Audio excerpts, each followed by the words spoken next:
Hey, this is Kitty Anderson. I'm a board certified menopause coach, and I created this YouTube channel to help you through menopause. It's a different pathway for every woman.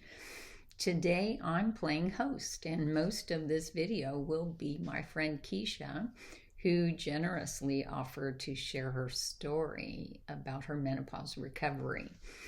And the first thing I want to say is that Keisha is a woman of color, and it is my hope that I can get more menopausal stories out there in 2022. I'm going to send an email to all of my clients, and I'm going to send an email to everyone that I've helped for free, all my pro bono clients, and try and help people generate these stories of recovery. So helping you understand is, I think it's really important for women of color to see somebody that looks like them, right? We all need that. So it just makes logical sense. So Keisha offered, she's generous. She's my very first video of a person of color menopause stories. So it's going to be part of a series.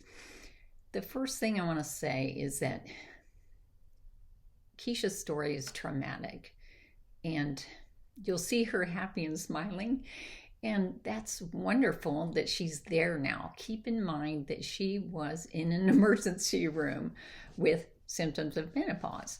The other thing I want to keep in mind is there are 159 plus symptoms of menopause.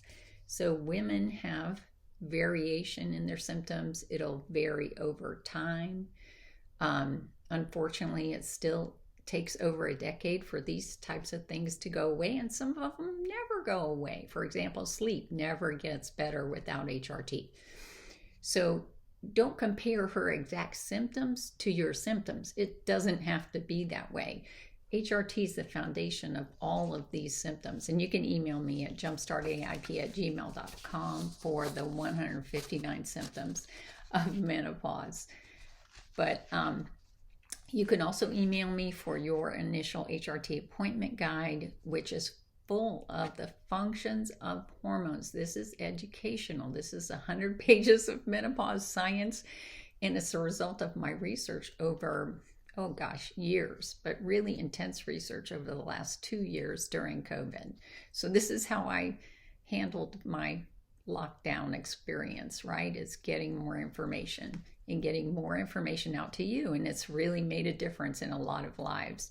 I have hit 20,000 views on this channel, and I expect it's just really picking up. The momentum is really picking up. So we're able to share information that's really making change in your life.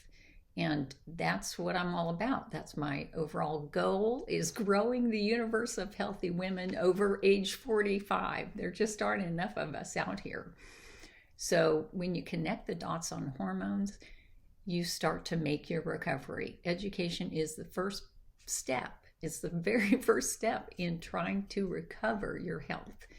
So Keisha is a good example of a person who put together some type of education. She came to me for coaching, and I filled in the gaps for her, and that made a difference for her, and we've developed a friendship along the way. So I think you'll really enjoy Keisha's story.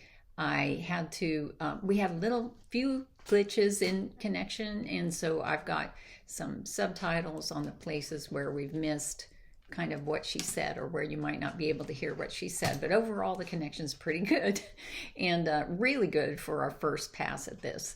So once again, you can email me with questions. I'm happy to help. Please share this video, like this video. Every time you like it, it really helps another woman find this video and find solutions. So always happy to help. Here's Keisha. My computer. There you go. Okay, this is Kitty Anderson. I'm a board certified menopause coach, and I'm with Keisha or Keisha today. And okay, and do you consent to be recorded and put on my YouTube channel, Create a Menopause Recovery? Yes. Yes, great. Okay. Now I'm just going to let you go straight into your story, because everyone on this channel already knows enough about me. So Okay. tell us your story. And we're really interested in women of color and getting that story out there. Sure. So I am in my early 40s. I guess I now recently transitioned into being in the early years of my mid 40s. I recently had a birthday. So um, I have been on HRT, hormone replacement therapy. And my symptoms are stable. I feel great, as I did before in my prior pre-perimenopausal life. But my symptoms, when I think back in time, in retrospect, my symptoms probably started around the age of 40 or 40 and a half. I've always been like kind of a cold natured person. When other people would be fine in a room with the temperature, I'd be freezing or need a blanket or needed to go grab a sweater or what have you. And when I think back now to what I started to experience then,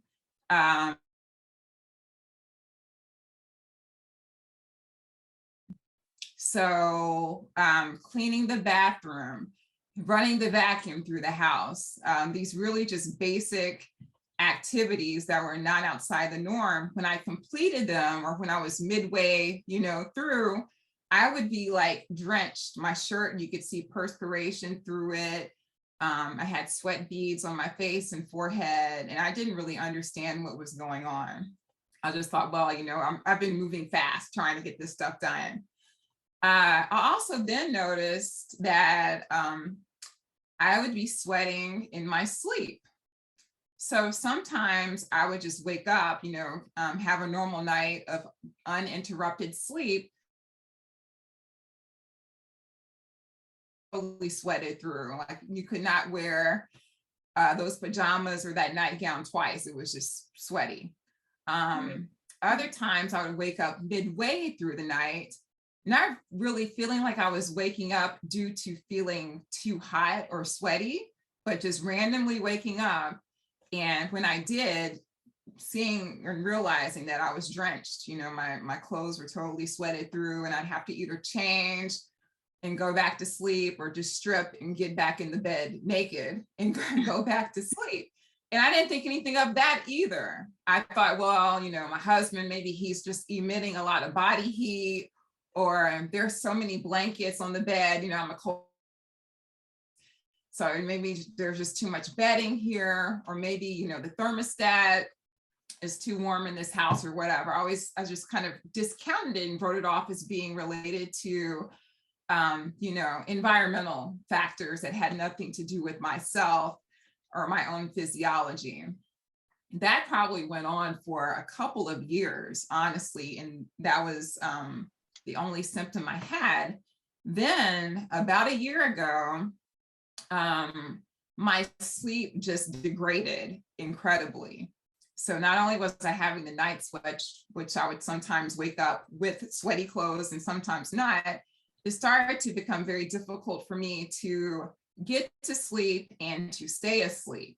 And at that time, I was wearing a Fitbit, pretty religiously, kind of trying to monitor my steps and activity because I do work out regularly. And so it was a gift that I had gotten, months before. So I was wearing my Fitbit quite a bit, mostly for tracking my steps, but, it does have a sleep tracker associated with it too. So I did start to pay attention to my sleep patterns as tracked by the Fitbit, and it just degraded. It was horrible. So it would go from like maybe having disrupted sleep over a 6-hour period of time to having, longer stretches of sleep disruption, maybe asleep for an hour and a half, then up, restless in the bed for 2 hours, then another 30-minute chunk of sleep, then another period of being restless and just being, awake, very disrupted. So it just continued. It sounds like a nightmare, and it kind of slammed into you over a few months. It was very much a nightmare. And it feels like, honestly, the sleep degradation happened over a period of maybe about a month. I mean, it didn't take long at all for it to just quickly just go downhill. And I had never experienced anything like that in my life. I never had issues with sleeping or, being a night owl or having, odd sleep patterns or bad bed hygiene or whatever, anything like that. So it was very disconcerting. So initially I did what so many Black women do, which is try to find the natural solutions first without resorting to doctors and getting medications and what have you. And not only Black women do it, it's kind of a joke, but, women probably in general have a tendency to try to seek the most benign remedies first before, escalating the situation into something more serious, like going to doctors and trying out different medications. So I tried over-the-counter stuff first, melatonin, like NyQuil or whatever the sleep formula is for that. What else? Magnesium, ashwagandha, those types of things. Stopped after a certain period of time, then changed it over to decaf coffee, and then no coffee at all.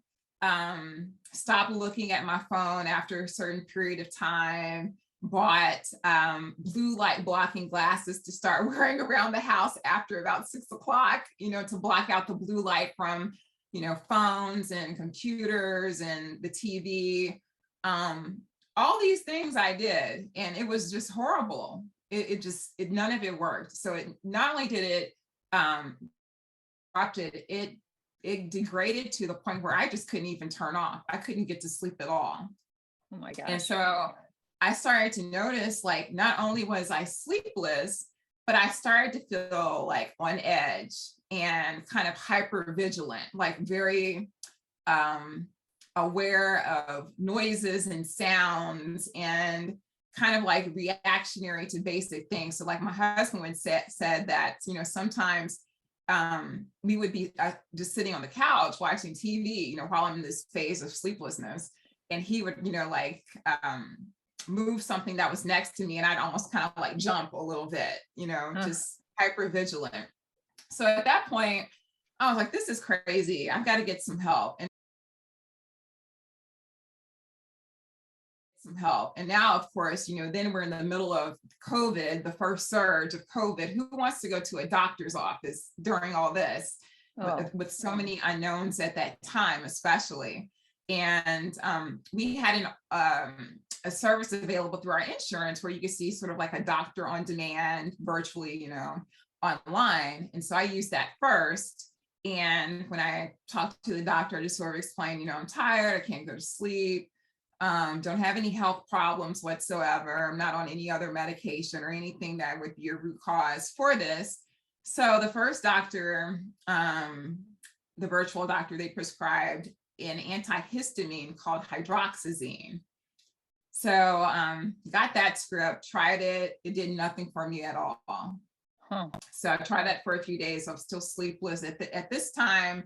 Now I was probably regularly awake for more than 24 hours at a time.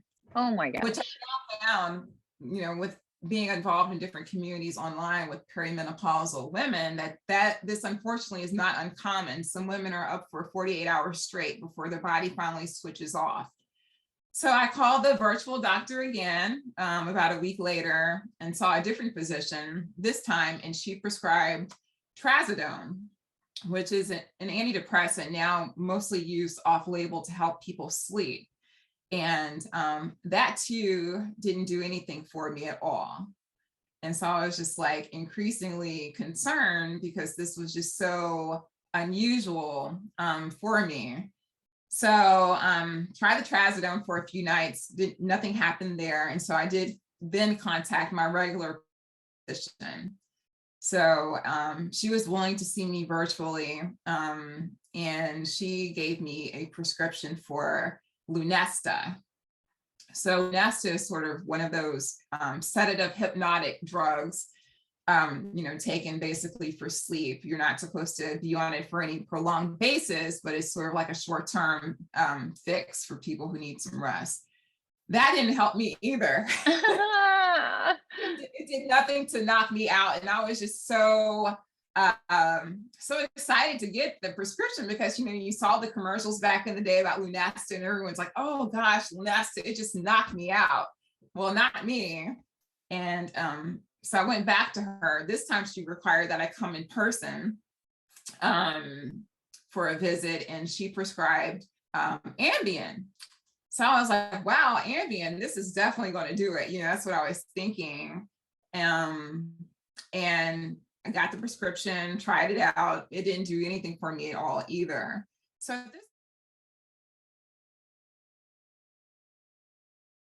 this time, you know, by then I started like researching, you know, what in the world could this be? Because perimenopause honestly still was not on my radar at all. Right. So I started looking up different things, and what rang out to be most relevant to me was the possibility of having a thyroid problem. So I started thinking back, my mom had thyroid issues. She had to get her thyroid out around like 29 or 30 old connection, and maybe I'm now experiencing what she did. So I went back to my primary care doctor. She wasn't willing to give me any other prescriptions to try, but I did ask her to run a thyroid panel for me. So she checked everything, like all the different TSs and TSH levels of everything, and everything was absolutely normal. So the doctor was talking to me about, you know, things that made my eyes roll, you know, in my mind anyway, like sleep hygiene and all the stuff I'd already been doing. So now I really feel like when doctors talk about sleep hygiene to a woman who's experiencing hormonal insomnia, it is very insulting, because reasonable people will have already tried these basic things that are considered sleep hygiene. So I have a friend, so this was, you know, saw 2 online physicians, saw my primary care doctor twice, and still was getting nowhere. My thyroid was normal. Started researching again after the thyroid results, you know, came back, and that wasn't it. And started thinking about, you know, perimenopause results started showing up in my search when I was looking at my symptoms and my age range, and, you know, looking at sweating, you know, prior sweating and all that. So I was like, oh gosh, perimenopause. I had never even heard of the term. I knew about menopause, but perimenopause was a completely foreign concept to me. So But thank you, Dr. Google, who just makes that connection for you. Oh, yes, that's because no real doctor did at all. So I went back to my primary care doctor and demanded a reproductive hormone panel. So she was like, oh, you're just too young. You know, at the time, I'm 43 in her office. And I did mention to her the night sweats and sweating for no real reason, doing basic stuff around the house. And obviously the sleep disruption, which is why I went to see her again in the first place. You know, you're so young and you're still having periods. And, you know, that can't be it. That's not it. And she said, but if it is, what we can do is an ablation, which has nothing to do with my symptoms at all, right? So ablation is not hormone replacement. Ablation is to damage your tissues. I was just looking at her like, okay. So they drew the blood. I went home the next morning. My results started coming in through the online portal. And I didn't really know what to make of them. I saw the values for the lab and then compared it to my lab results. And then, you know, everything was normal. And so the doctor wrote me a message in the portal and said, all labs normal, you're not in menopause yet. So I was like, well, I know I'm not in menopause yet, but there's got to be something to these numbers. So I looked at things more closely because, you know, just because a lab says this is the possible range of normalcy, it doesn't mean that that is your normal as an individual person, right? Right. But I noticed that my estradiol was really low. Even though it was normal, it was low, the low end of normal, right? Right. And she didn't, you know, respond to my question. I did ask her a question about it being within the low range, and she was just like, it's normal, you're not in menopause yet. So I was like, oh my God, this is horrible. Still couldn't sleep or anything like that. So I have a friend who is a doctor, a general medicine doctor. And even though she's a doctor, she is my friend, so I don't abuse her profession for my personal gain. Yeah. So I did talk to her, she knew exactly what I was going through. And she said, honestly, unfortunately, the only type of doctor who's going to be able to prescribe the level of medicine you need to go to sleep is a psychiatrist.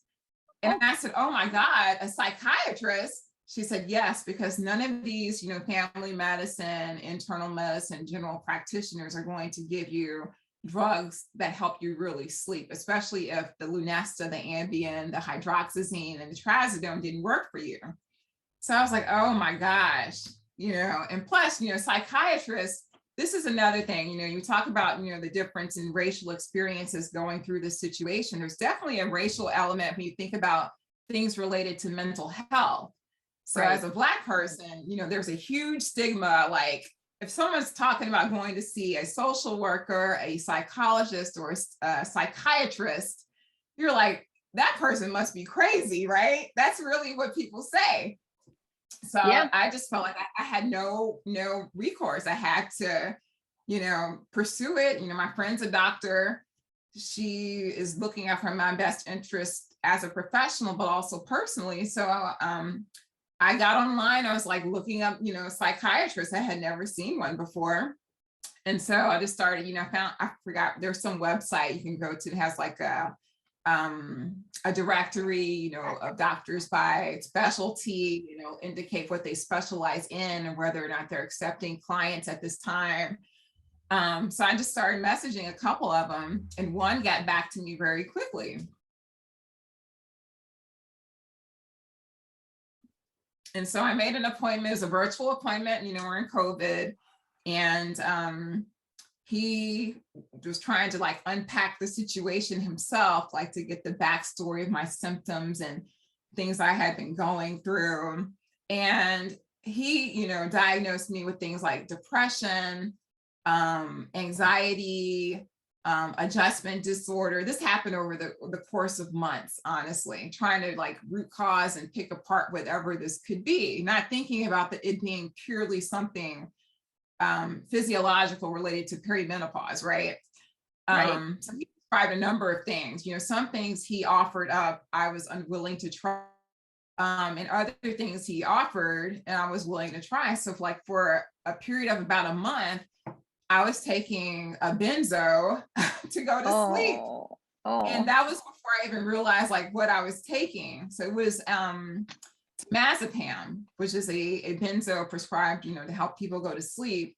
I didn't realize like I wasn't supposed to be taking it basically every night to go to sleep. And so when I realized that, thanks to my Googling, I was like, oh no, this is not going to fly. And so I quit taking it. And, of course, the insomnia, came back. I couldn't go to sleep and just got in a really bad way. There was like, I think I went maybe 36 hours without sleeping. I was highly anxious and just out of my mind, was just so tired but wired is probably the best way to describe it.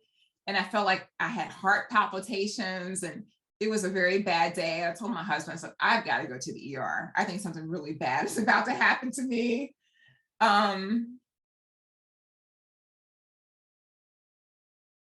But mind you, let me backtrack a little bit because I skipped a step. So after I started with the psychiatrist, I had these reproductive hormone panel results in the background. So I wanted to see a gynecologist.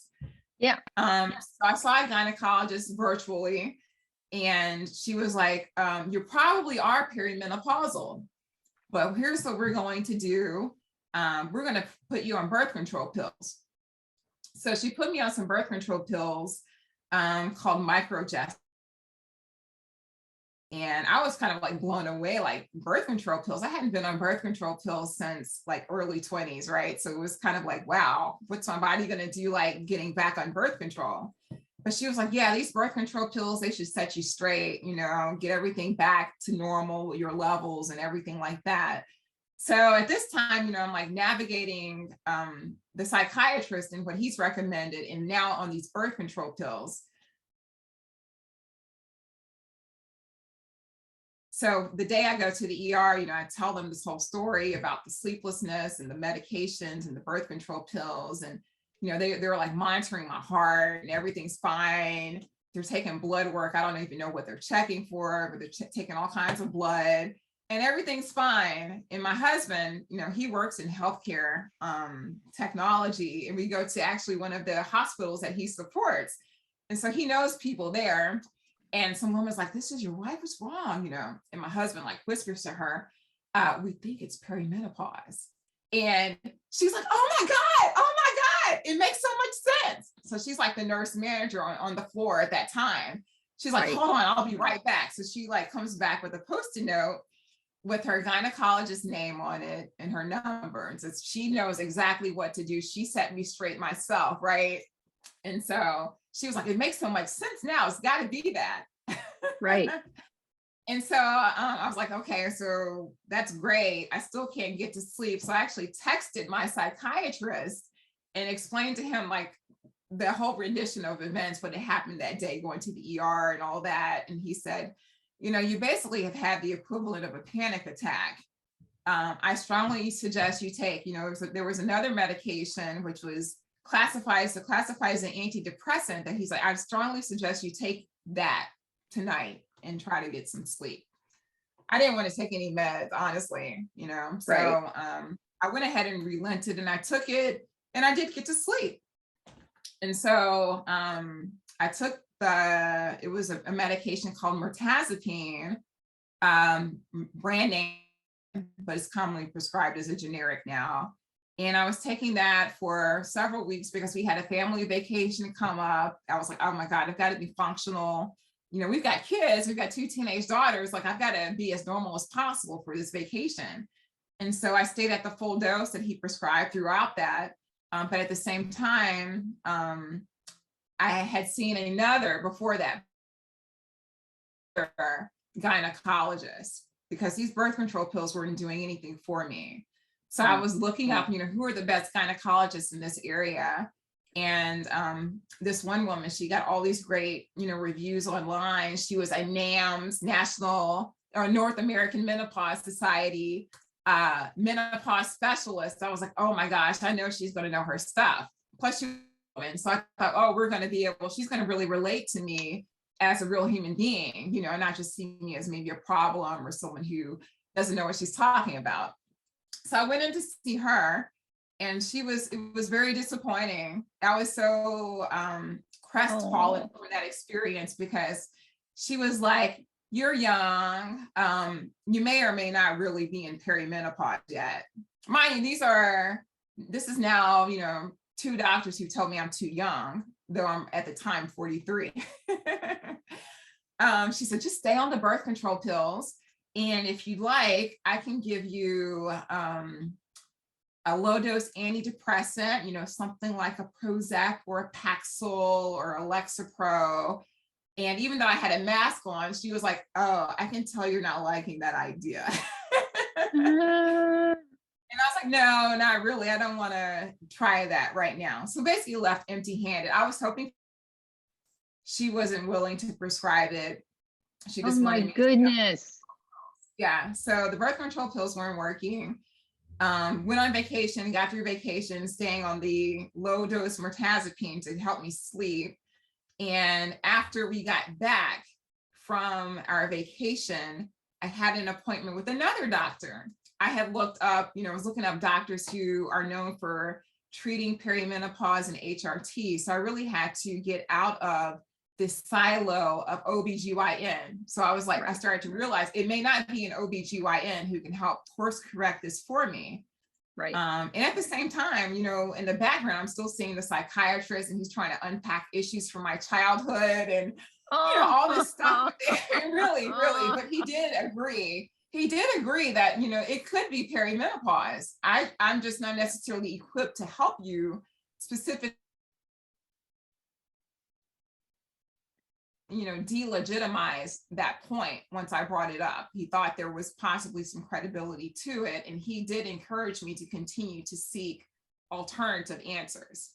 Right. So my search unveiled, this result for a doctor. She was a reproductive endocrinologist, so not an OBGYN. And on her website, she had a section about HRT and treating menopausal symptoms, and talked about how it's a highly personal decision if you choose to go this route with her. Now, I remember telling my husband, before I went to see her, I was like, I feel really good about this doctor. I think she's going to be the one.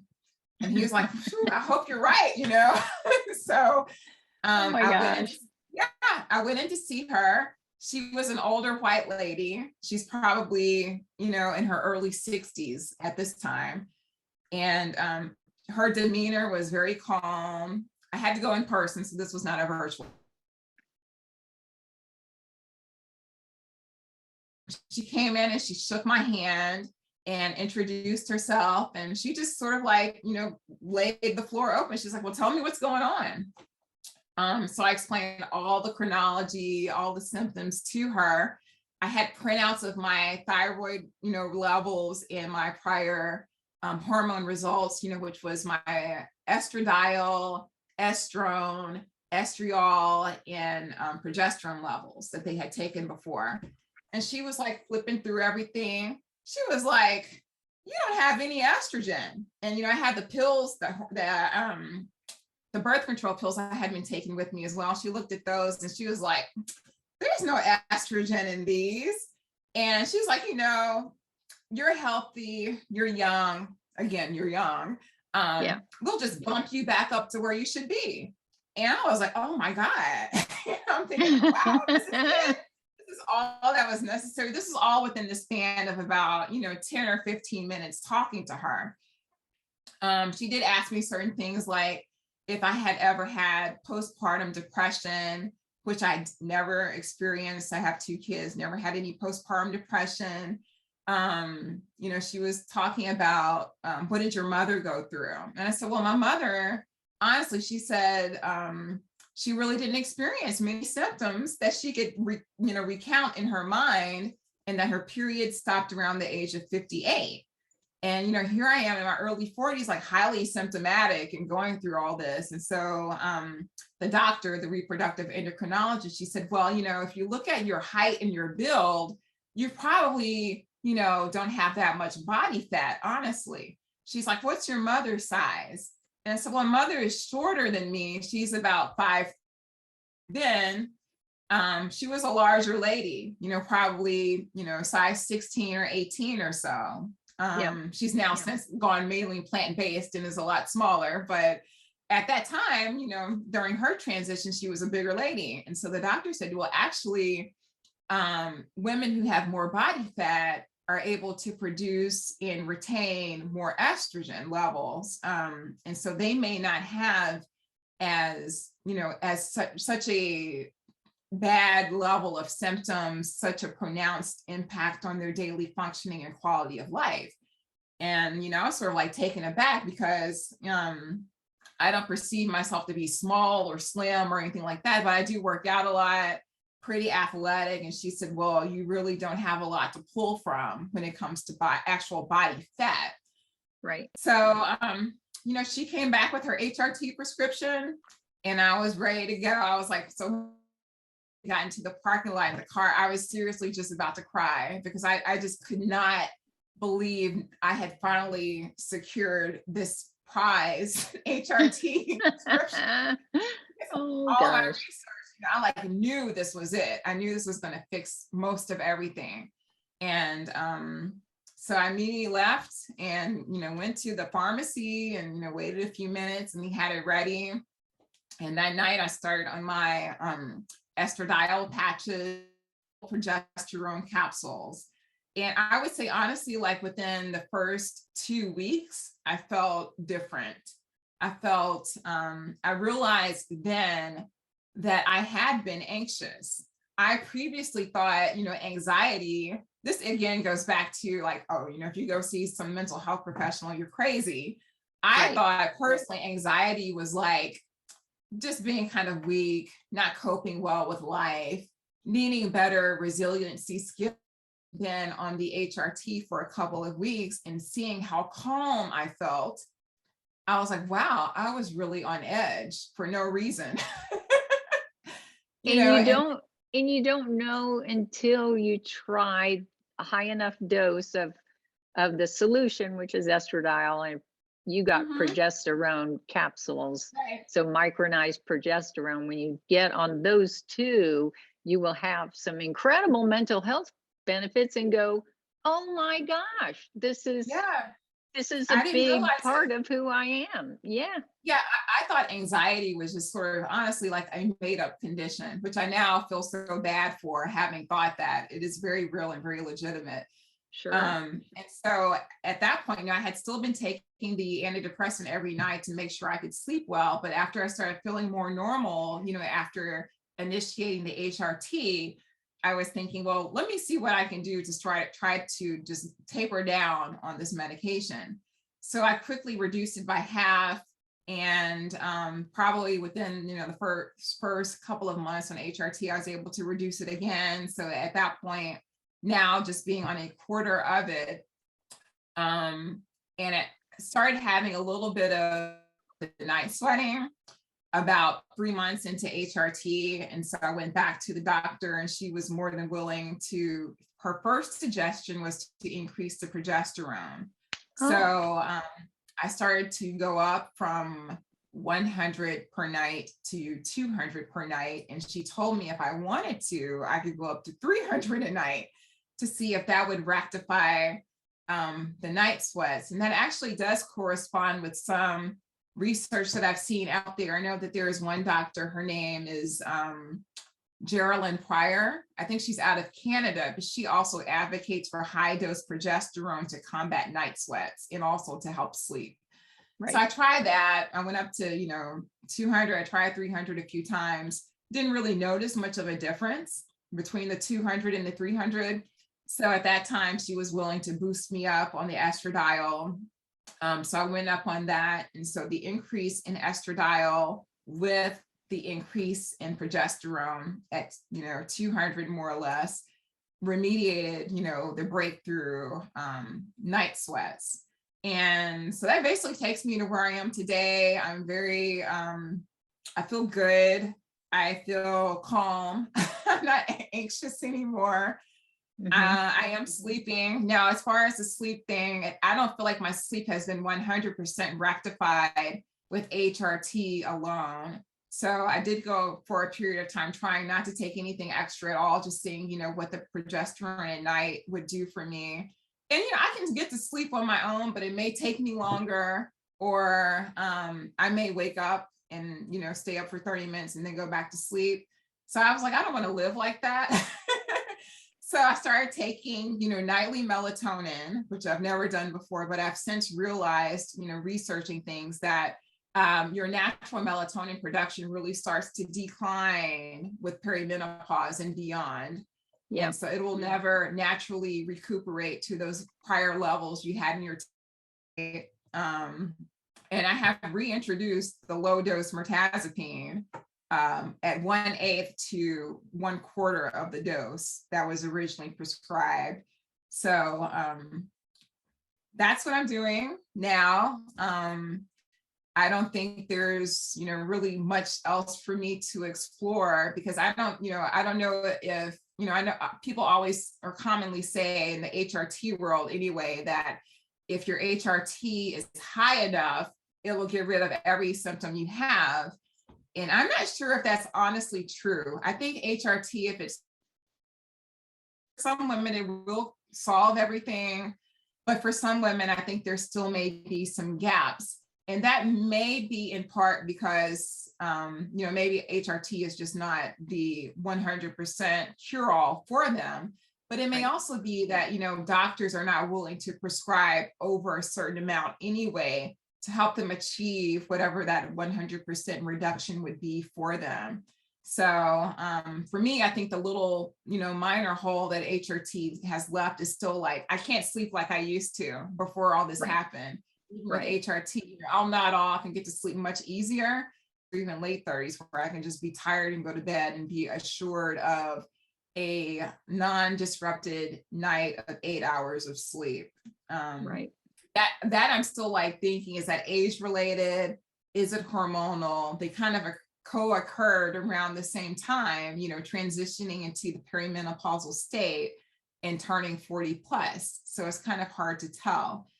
But my doctor, I had a 6-month follow-up on my HRT with my reproductive endocrinologist, and she has assured me that, there are no contraindications for me staying on this for an indefinite period of time. She did say, she would hope that I'm through the worst of this within the next 3 years or so. And at that time, she would want me to consider stepping down on my estradiol dose, which I'm like, oh my God, I'm just thinking, will I end up being in a bad place again if or when that happens? But she said, assuming, nothing happens with me health-wise, that I can just plan on staying on my HRT for now with, no need to stop or go down in dosage anytime soon. So, yeah. What was the greatest fear that you had about HRT that you had to overcome before you actually, jumped on that bandwagon? I would say, honestly, I had no fear of it whatsoever. I felt much differently about being on HRT than I did about, birth control pills and antidepressants, which were what were offered by the gynecologists. I felt like HRT, when I realized, oh yeah, it's gotta be perimenopause. It's none of this other stuff. I looked at it as supplementing and replacing what naturally occurred anyway. Just as long as I was staying with real progesterone and not a chemical progestin. Right. I felt fine about it. I had no qualms whatsoever. I see HRT as, the average person may see taking a vitamin. So, when I slap on my patch, there's none of that like internal noise about, being medications or having to take something to function. It just feels normal. There's no stigma about it at all in my mind. I just wish more clinicians and more doctors were aware that HRT is on the menu. I just can't fathom why a gynecologist who is NAMS certified as a menopause specialist would not offer me HRT and sort of scoffed at it when I brought it up. Right. I just can't connect the dots and figure out the logic in that experience. And I've heard other similar experiences of women online who have gone to see NAMS certified menopause specialists and had similar encounters. It has made me begin to wonder, what does it take to be NAMS certified as a menopause specialist? Because all of these specialists don't seem to be all clued in on HRT or the age that women can be and go through perimenopause. Right. Or even the duration. I got the clinician's guide and read it, which is what they use to do the certification. I can't become NAMS certified because I'm not an MD, but I can read. I read everything, and I was like, "Oh my gosh, they have more drugs in here than anything, and I don't need any of those because I have HRT." Oh my goodness. It's like, okay, they exist and maybe they can help you, but maybe they don't optimize your HRT. So I've kind of landed on the fact that the right doctor is the one that will help you individualize it and optimize your mental health. So it might be a psychiatrist helping you with an OBGYN. It might be an OBGYN that is not NAMS certified, it might be a functional medicine doctor who just has minimal training, but is willing to let you lead the process. Yeah. So, So it just, to me, my whole experience, all in all, I saw like 9 doctors, honestly. There was one time I saw, I got a second opinion from another psychiatrist, and she was like, well, you're not depressed. You don't have, anything else. I can just say you do seem a little bit anxious, and you obviously you have insomnia. So she didn't really offer up anything new or different. And then I saw a psychologist, and because her practice offered CBTI, which is cognitive behavioral therapy for insomnia. Insomnia. So Yeah. I was like, I contacted her. I was like, if I need to book an appointment to talk through this with you, I will. But I just want to ask you this. If someone can't sleep or they have disrupted sleep due to hormonal issues, help them. And she was like, honestly, it's not CBTI, cognitive therapy on any, if your lack of sleep is caused by hormonal problems associated with perimenopause. And she too was like in her 40s. And she said, I'm perimenopausal myself. And I think that's what you're going through. She said she was on HRT, but she was actually thinking about going back on birth control pills. I'm not sure why. She just offered that up. But she says, Right. I think, really HRT would really help you. She didn't make me pay her or anything for that. She talked to me for about 20 minutes and I was really appreciative of her time. And I later wrote to her, months later after being on HRT and everything being great, I wrote to her and told her, you were right. It definitely was perimenopause. I'm now on HRT. Things are going well. And she was like, yeah, there's so many women who contact me around your age, late 30s to mid 40s who can't sleep. And, I tell them to think about perimenopause. It's not necessarily that you need therapy or CBTI to develop better sleep habits. It's a hormonal problem. So, so it's been quite a journey, and I would hope that no other woman has to repeat, honestly. And for women who are, facing resistance or hesitancy from their doctors, I really am a proponent of pursuing alternative methods to get what you need. So unfortunately now there are a number of HRT providers online. And, if a woman lives in a remote area, maybe a rural location, or she's just not connected to an ecosystem of doctors who are going to be able to help her, I really encourage women to pursue those other avenues to get FDA pharmaceutical grade estradiol and progesterone, because there are other ways to obtain it rather than going through the convoluted process that I had to endure for really, it was between the time my sleep started getting messed up and finally getting on HRT was 6 months. So that could have all been avoided, honestly, if someone had been able to sort of assess the situation, look at my symptoms, consider my age, and say, well, everything else has basically been ruled out. It's likely this, and honestly, and this kind of gets back to kind of the Black woman thing as well, but I'm sure there are other women of other backgrounds who may be able to relate. But being told that you're too young, I think that's, it's probably going to happen to a lot of women who are in their late 30s to mid 40s.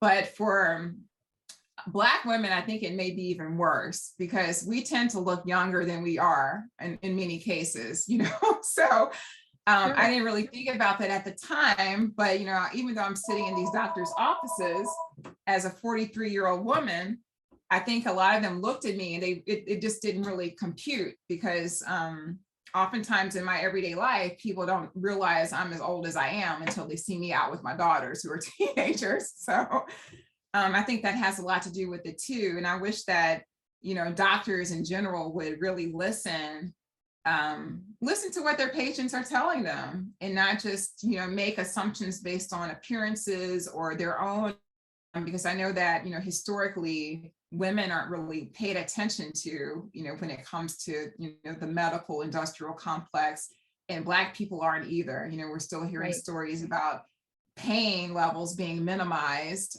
in Black patients, or the maternal mortality rate of Black women when they, die during childbirth from complications that could have been avoided had someone really listened and paid attention to what was going on. Yes. I just completed a course called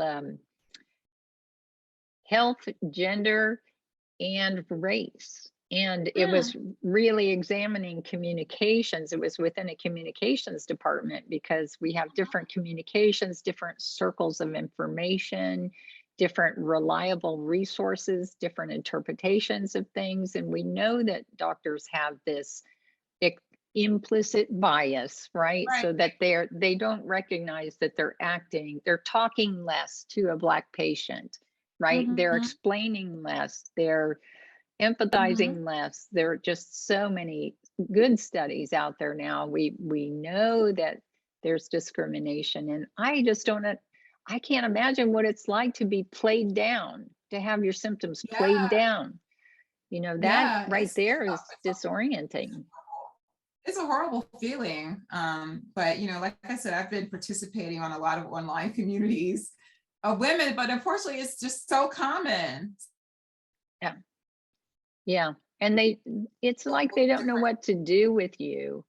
Yeah, Um, they're confused. I don't know why night sweats. That's the number one issue. Why are you yeah, confused? yeah, and sleep too. So so many of these resources I've been reading. I have like a mini library now about menopause and perimenopause of books, and there's actually like this is one of my newer books. It's not a new book, but it's new to me. It's called Moody Bitches: The Truth About the Drugs You're Taking, the Sleep You're Missing, the Sex You're Not Having, and What's Really Making You Crazy. It's by Julie Holland, she's a psychiatrist actually, but she's talking about different symptoms and the hormonal changes women go through. And she says, when it comes to perimenopause, she says insomnia is the biggest issue, coming early in the transition and lasting for years. It can occur on its own or result from, definitely was my big wake up call, because I was probably willing to live with sweating for no real reason, doing basic activities like folding clothes. Right. And waking up at night with wet clothes. I was probably going to be willing to put up with that. But when the whole sleep thing hit and I started to feel like on edge, I just that was an unlivable symptom. So I know that sleep is an issue a lot of women deal with. I think also I think her name's Lara Bryden. She's known for doing a lot of writing and research about hormones and how they affect women. I think she's Australia based, but she too has written a lot about sleep and how sleep is like the most intractable symptom that leads women to finally get some help. Like they are willing to live with the night sweats and the hot flashes and to some extent like the headaches and the other constellation of all these symptoms that women can have. The broken sleep is sort of like an untenable situation, and so often we hear so much about the hot flashes and the night sweats. And that it almost makes me angry sometimes because there's such a light drawn to that. And it's a very real situation. And for some women, those symptoms are really debilitating. But there's so many other symptoms of perimenopause, so many. And they don't get, there's such a constellation of symptoms that it seems like clinicians are missing the glue to hold them together and see them as part of this whole transition rather than like treating them as discrete medical conditions onto themselves. So maybe you'll have a woman who's getting treated she's on one medication for her migraines, another medication for depression, another medication for sleep, Right. another medication for sweating, like all these symptoms, she's getting individual prescriptions for each and every one, when she could probably just get on HRT or maybe HRT plus one of those medicines, So it's just Right. really frustrating to it's very difficult for them to connect the dots in a woman who's appearing in their office with no problems before, between a certain age range when all of this starts to happen. And so you don't mention this, and I love that you've had a lot of relief with HRT. How about nutrition? I know that you had a really strong foundation in nutrition before all this. You had kind of worked out your nutrient solution. And so what do you think happened during all of this? And, what were you compelled to do while you were disrupted for those 6 to 9 months? And then where did you land at the end when you felt better? Yeah, I don't think I've really changed anything, honestly, about my nutrition. I've always been pretty health minded about what I eat. I don't eat any red meat, not a lot of simple carbs, very low sugar. So a lot of those things are already like operating in the background before, during, and after all of this happened. I will say, like, the main changes I've been more attuned to is like caffeine. So I used to be a person who would keep a pot going all day, especially working from home, just like coffee all day, every day, from like 6 a.m. to 6 p.m. is always a great time to have coffee. So I cut that out because I realized, one, that was part of the whole sleep hygiene thing, but also thinking this probably isn't really good for me now. And I'm not like in my early 20s like I was when I started this habit of the all day coffee. So, now I just do my morning coffee and leave it at that. I've looked into like, weight gain. So weight gain is a common complaint of women who are starting to go through this transition. And fortunately, not yet. I haven't really like put on any pounds, but I want to kind of like make sure I'm ahead of it before anything happens. So I'm pretty committed to maintaining, sort of my style of eating, but I have been looking more into, intermittent fasting. So there are a lot of studies that talk about the benefits of intermittent fasting and what it does for your, your results as far as like, your glucose and all these things, but also maintaining your weight and losing it if that's what you desire to do. And so I have sort of defaulted toward eating in an intermittent fasting style of sort of my clock of eating my meals is between that window, usually like maybe 10 to 6. Sometimes maybe it'll be like 11 to 6:30, just depending on what's going on. So I don't do some of the nighttime grazing that I used to do before going to sleep. And definitely like no ice cream, no wonderful sugary alcoholic drinks before going to bed. Some of the things I used to really take for granted before I realized like, oh my gosh, I am middle-aged now. And so I can't necessarily continue to do the things I used to do and not think, there's going to be any consequence. Either the next morning I may feel like crap, or long term, if I keep doing this, I'll put on 15 pounds in a year and act like I don't know where it came from, so Right. Those are the main things. And then working out. So I exercise, probably at least I do a combination of cardio and resistance training and weightlifting. So do you have your premenopausal energy to put forward to your exercise routines?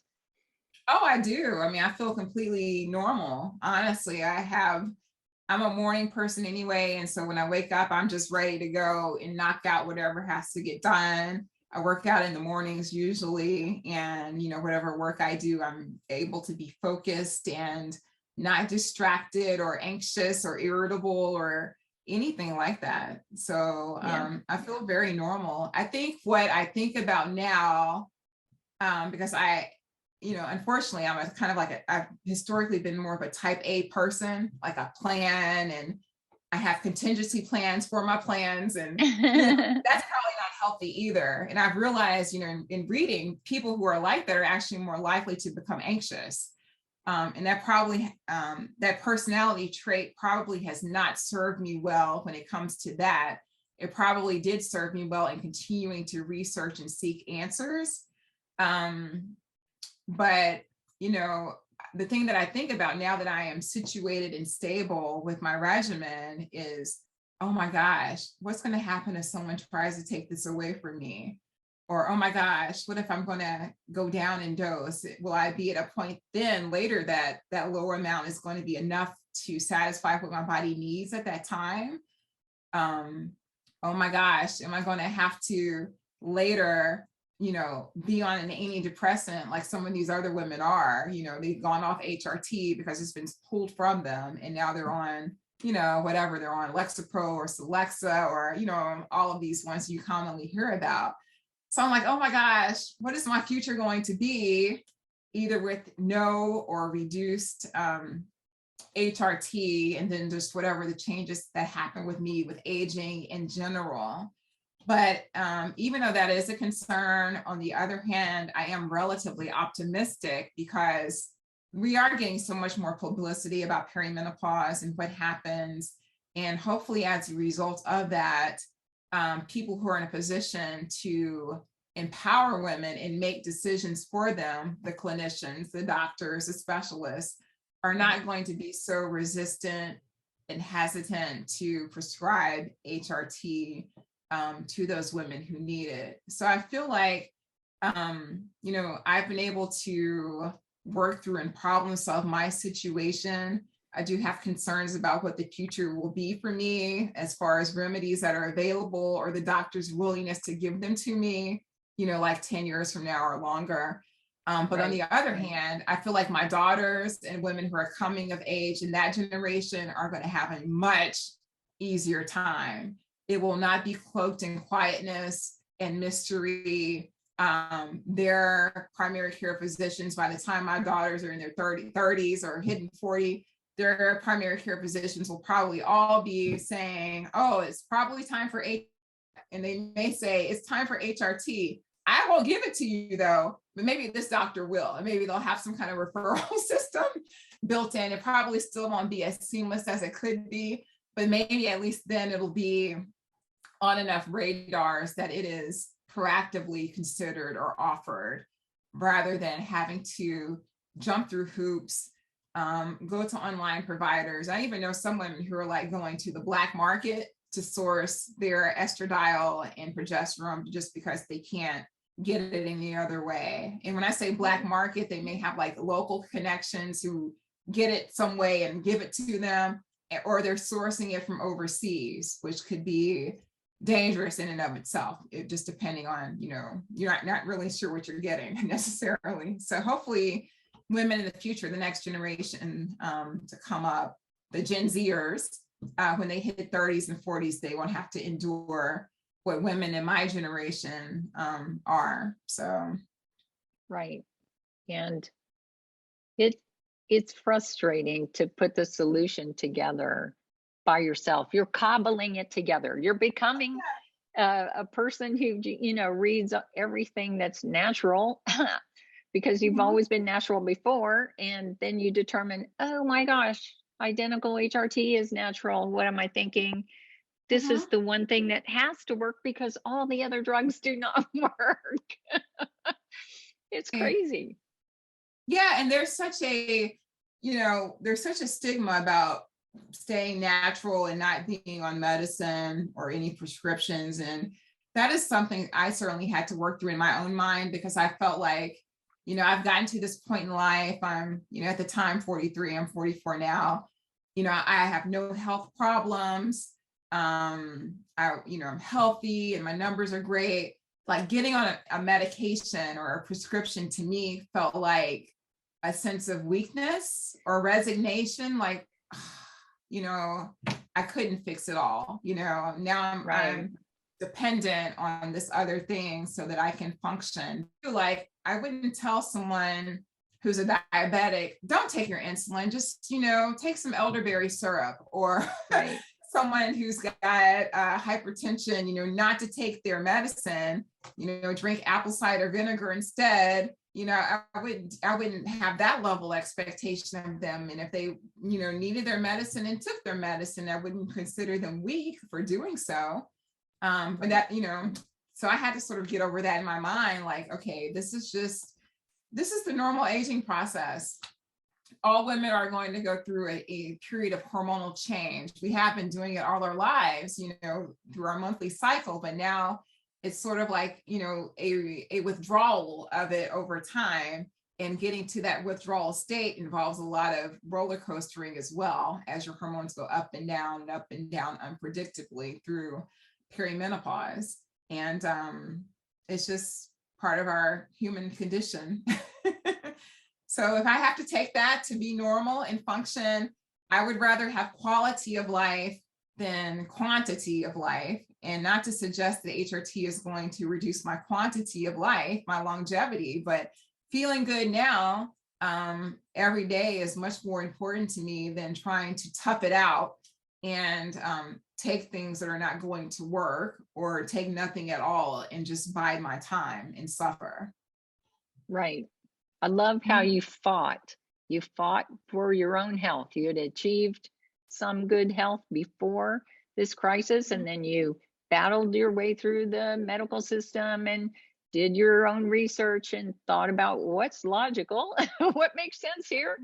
And then you just looked for resources and experimented. You experimented. You made the leap.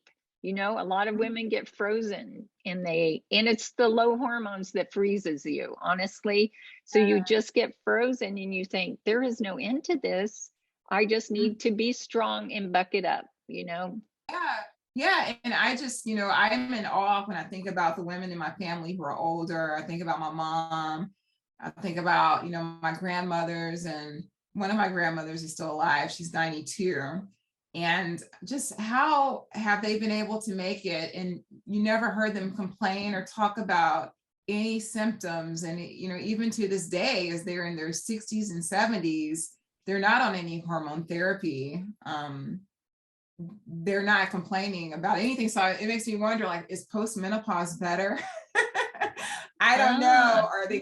I just don't know. But it's really interesting to see, how I've had this very life-altering experience when I will never forget.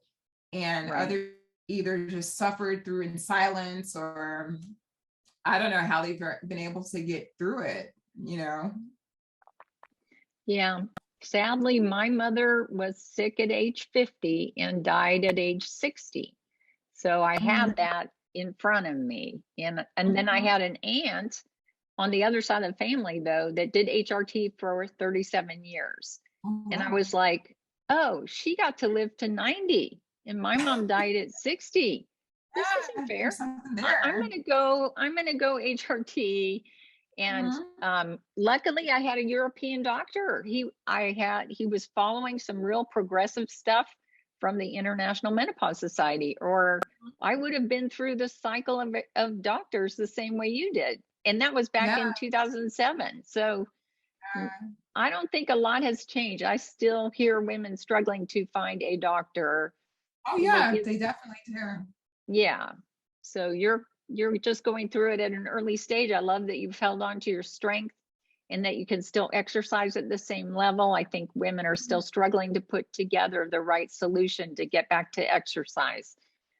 Yeah, I mean, I just see it as part of the entire picture of what it will take to sustain my functionality and hopefully my health going forward. So HRT is a very, obvious part of the solution for me, but it hasn't been anything to lead me to think that, oh, now I have carte blanche to give up the exercise, to give up thinking about my nutrition and what I'm ingesting and putting into my mouth, to no longer think about lifestyle habits and minimizing stress and, things like that. So another thing, that I do now that I never did before this is start meditating.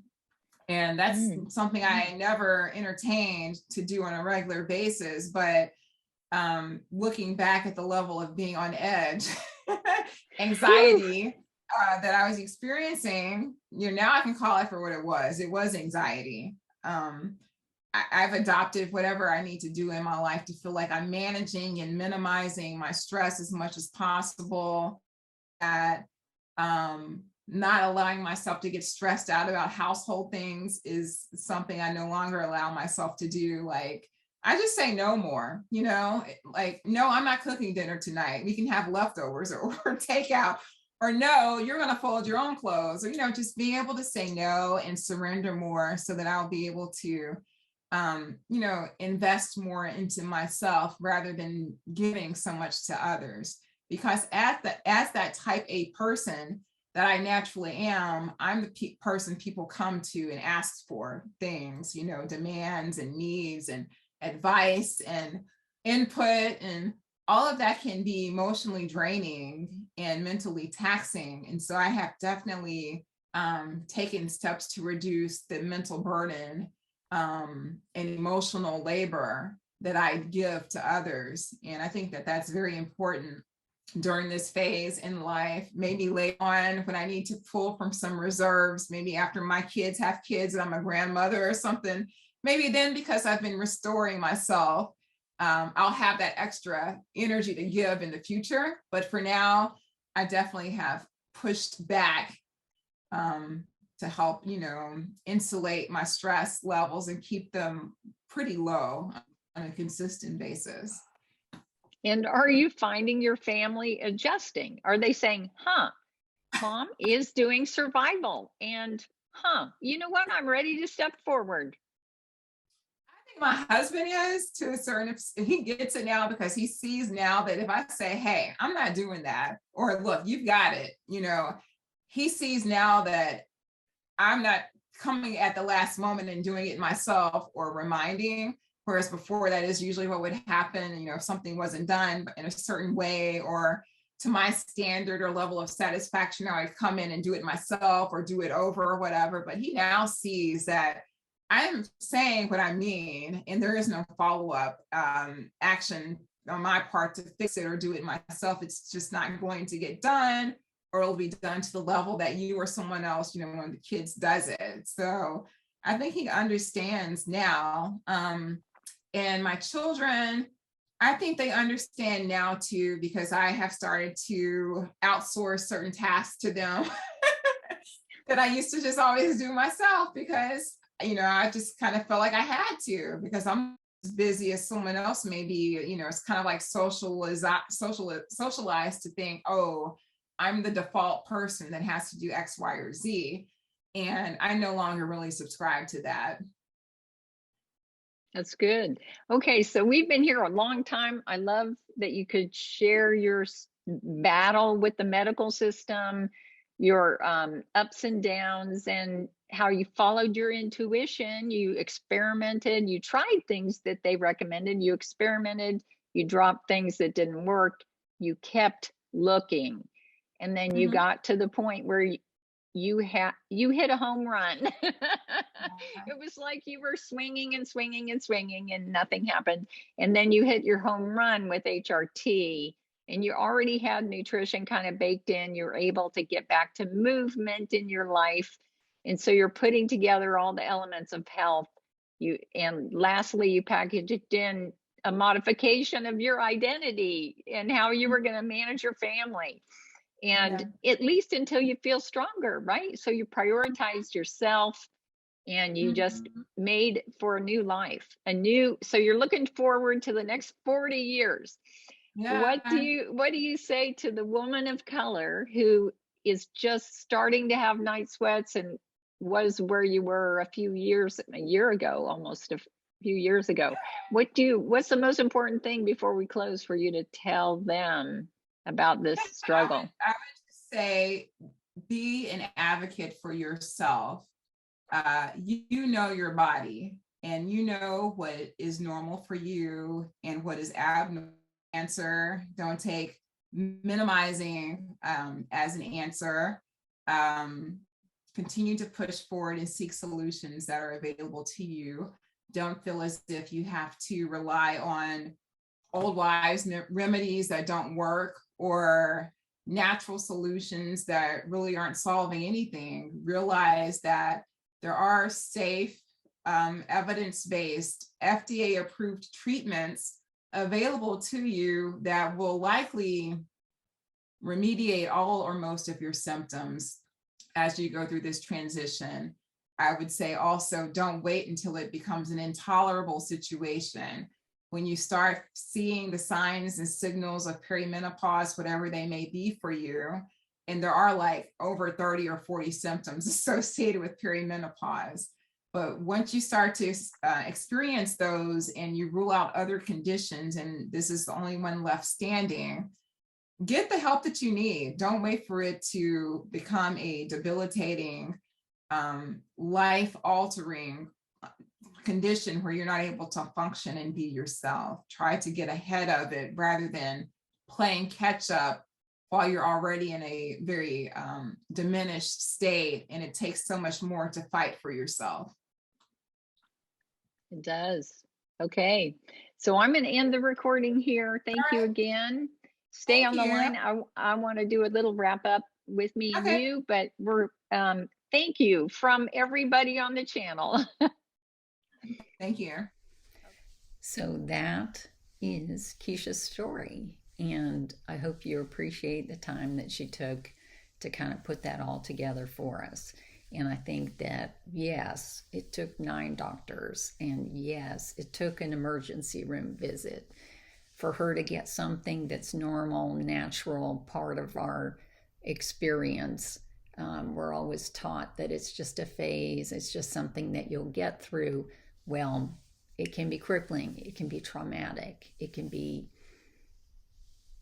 something that we should just not accept. I refuse to accept this. This is crazy. Why we have identical molecules we can stick back into our system that kicks off 120 functions of hormones. If you want to learn more, I have a really explicit video called The 100 Functions of Hormones. Look for that. That will help you connect the dots.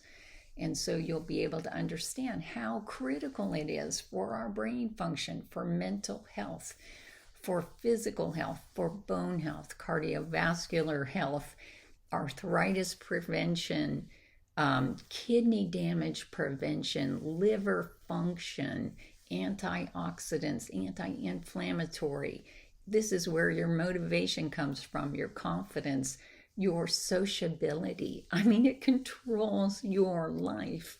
And I want you back on track. I want you to bring the wisdom that you have and to get active in society again. If you find that you're withdrawing, that you're pulling back, that's a problem. We need to get you back in action. So email me. I do have coaching sessions available. I'm happy to help you problem solve your situation.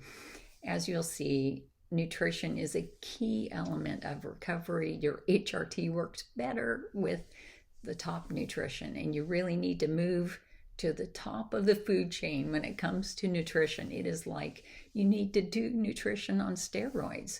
So I have a free program to help you through this.